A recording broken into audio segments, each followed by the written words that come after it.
ત્રીજો પાઠ આપણે જે ચલાવ્યો પૃથ્વીની આંતરિક સંરચના, હવે આપણે એનું સ્વાધ્યાય પણ જોઈ લઈએ. સ્વાધ્યાયના જે પ્રશ્નો આપેલા છે એ પણ જોઈ લઈએ. સ્વાધ્યાયના પ્રશ્નો જોતા પહેલાં આપણે સૌથી પહેલાં જે છે એ શું જોઈએ, એના MCQ જોઈ લઈએ. તો 5મા નંબરની અંદર જો 4 MCQ આપેલા છે. પહેલું કે પૃથ્વીનું ભૂગર્ભ કયા નામે ઓળખાય છે? ચલો વિચારીને કહેવો તો. કોર અથવા નિફેના નામે, બરાબર. બીજો છે ભૂગર્ભમાં કયા કયા ખનિજો મુખ્યત્વે છે? મુખ્યત્વે કયા ખનિજો જોવા મળે છે કોરની અંદર, ભૂગર્ભની અંદર? નિકલ અને લોખંડ, નિકલ અને લોહ, એ જવાબ આવશે, બરાબર. સિયાલ સ્તરમાં કયા પ્રકારના ખડકો છે? સિયાલમાં, સિયાલની અંદર કયા આવશે? તો કે સિયાલ જે છે એ ઉપરનું છે, એમાં ગ્રેનાઇટ, અને સીમા જે છે એમાં બેસાલ્ટ, બરાબર. રોબિન્સન સોનાની ખાણ કયા દેશમાં આવેલી છે? દક્ષિણ આફ્રિકાની અંદર આવેલી છે, બરાબર. દક્ષિણ આફ્રિકાની અંદર, યસ, 4 કિલોમીટરની આજુબાજુ, બરાબર. હવે આપણે સ્વાધ્યાયના બીજા પ્રશ્નો જોઈએ. કે પહેલો પ્રશ્ન છે કે ભાઈ પૃથ્વીની આંતરિક રચના અને તેના વિભાગો જણાવી મૃદાવરણ સમજાવો. તો પહેલાં તો આંતરિક રચના એના વિભાગો એ તમને ખ્યાલ છે કે નથી ખ્યાલ? મુખ્ય 3 કયા કયા?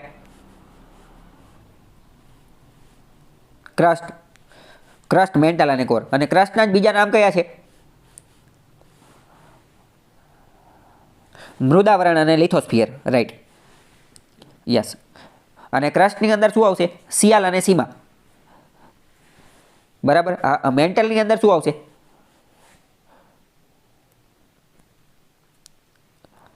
મેન્ટલમાં આવશે એસ્થેનોસ્ફિયર. અને મેન્ટલની અંદર અપર મેન્ટલ અને લોઅર મેન્ટલ આવશે, અપર મેન્ટલ અને લોઅર મેન્ટલ. પણ આમાં એ આપેલું નથી, અને આમાં ખાલી એસ્થેનોસ્ફિયરની જ વાત કરેલી છે. કોરની અંદર શું આવશે? ઇનર કોર અને આઉટર કોર, બરાબર. અને એમાં આવશે નિફે, બરાબર. તો આ બધું આપણે સમજાવી દીધું, અને હવે આપણે એમાંથી મૃદાવરણ સમજાવવાનું. તો મૃદાવરણ આપણે ઓલરેડી સમજી ગયા છીએ. શું મૃદાવરણ? તો કે મૃદા એટલે કે લિથોસ્ફિયર. આ એક રીતે શું છે?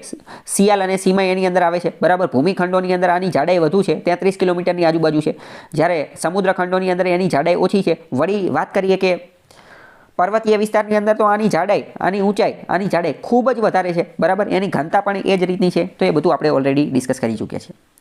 હવે પૃથ્વીની આંતરિક સ્થિતિ જાણવાના પરોક્ષ સ્ત્રોતો કયા છે? તો એ આપણે ઓલરેડી ડિસ્કસ કરી ચૂક્યા હતા કે ભૂકંપના આધારે આપણે જાણી શકીએ, ભૂકંપના મોજાના આધારે, જ્વાળામુખીના આધારે આપણે જે છે એ જાણી શકીએ, ગુરુત્વાકર્ષણ બળના આધારે, મેગ્નેટિક ફિલ્ડ જે છે એના આધારે, સુનામીના આધારે, ઉલ્કાપિંડના આધારે, ઉલ્કાપિંડ જે છે એના આધારે. તો આ બધા આપણે ઓલરેડી એની ઘનતાના ને એ બધાના આધારે, બરાબર, એનું દબાણ, તાપમાન, એ બધાના આધારે આપણે જાણી શકીએ. આપણે ઓલરેડી જાણી. ભૂગર્ભની જાણકારીના કેટલા પ્રકારના સ્ત્રોત છે? એના સ્ત્રોત કેટલા પ્રકારના છે? તો કે 2 પ્રકારના છે, પ્રત્યક્ષ અને અપ્રત્યક્ષ. પ્રત્યક્ષ અને અપ્રત્યક્ષ, બરાબર. પ્રત્યક્ષ અને અપ્રત્યક્ષ, અથવા પ્રત્યક્ષ અને પરોક્ષ. તો એમાં પ્રત્યક્ષ સ્ત્રોતની માહિતી આપો. તો પ્રત્યક્ષ તો કયા છે? પ્રત્યક્ષ તો કે રૂબરૂ અંદર ખાડો ખોદીને અંદર જઈને ચેક કરીને આવો, બરાબર. તો જે ખાણ ખોદીએ, સમારકામ જે કરીએ, ક્રૂડ ઓઇલને એ બધું ગોતવા માટે જે અંદર જતા હોય, રાઈટ. પણ વધુ તો આપણે કેટલા 12 કિલોમીટરે પહોંચ્યા છીએ, બહુ આગા ગયા નથી.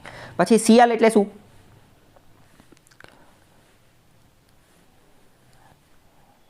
રાઈટ, મૃદાવરણનો ઉપરનો ભાગ એટલે કે સિલિકોન અને એલ્યુમિનિયમ. પહેલાં તો એ કહી દેવાનું, પહેલાં ગમે આવું હોય કીવર્ડવાળું તો એ જ લખવાનું કે સિયાલ એટલે તો કે સિલિકોન અને એલ્યુમિનિયમ, બરાબર. પછી મેન્ટલ, મિશ્રાવરણમાં શું આવશે? તો એ આપણે ઓલરેડી ડિસ્કસ કે એસ્થેનોસ્ફિયર ઉપર આ તરે છે ને એ બધું, બરાબર. એનું 2900 2900 કિલોમીટર જેટલી એની ઊંડાઈ છે ને એ બધી વસ્તુ. કોર વિશે આપણે ઓલરેડી નિફે ને એ બધું છે એ આપણે ચર્ચા કરી ચૂક્યા, બરાબર. બાકી ગુરુત્વાકર્ષણનો સિદ્ધાંત કોણે આપ્યો? તો એ ન્યૂટને આપ્યો. ને વિશ્વની ઊંડી ખાંડ કઈ છે, તે કયા ખંડમાં આવેલી છે, બરાબર. તો રોબિન્સન ખાંડ છે, બરાબર, 12 કિલોમીટર દક્ષિણ આફ્રિકાની અંદર. એ બધું આપણે. મૃદાવરણની સરેરાશ જાડાઈ કેટલી છે, બરાબર. તો 33 કિલોમીટરની આજુબાજુ, ઓકે. તો આ બધું બાકી તમે તમારી રીતે જોઈ લેજો.